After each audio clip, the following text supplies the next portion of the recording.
honor de parte de Pampers e seu distribuidor na Aruba Compra Ltd de awe por organizar uma sessão hobby especial para enfermeira de Aruba, aqui em conexão com o Dia Internacional de Enfermeira. Maneira para provar nós temos ballroom completo e nós invitar enfermeira de Wet-Gele Kruis e também kramafdeling de hospital. Pampers tem uma relação estreita com a enfermeira aqui que zorpa e cuido de tur baby recém-nascido aqui na Aruba. E promessa sessão estava donar para o diretor de Research e Development de Pampers Latinoamérica, que dona insight sobre a necessidade de baby prematuro e recém-nascido. Também é produto de Pampers que tem available para a necessidade aqui.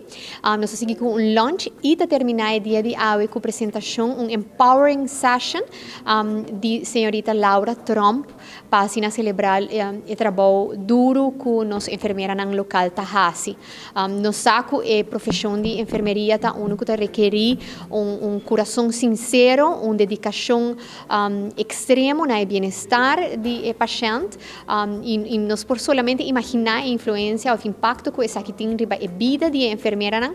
Então nós estamos supermente contentes que nós podemos invitar a celebrar junto com ela, para nós é honor e assim nós por sair com uma motivação nova e seguir dando cuidado na paciente de Aruba.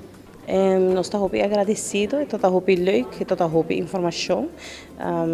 Meneer de Brasil, a dona apresentação sobre de Pampers de prêmio, de baby que nasceu prematuro, informação está hopi leuk, hopi novo, é algo seguro que nós vamos back na trabalho. Tem hopi costa by trás de care de baby recém-nascido, prematuro, e é hopi essencial para nós trabalhar juntos, para assim trazer melhor cuidado para o paciente na Aruba.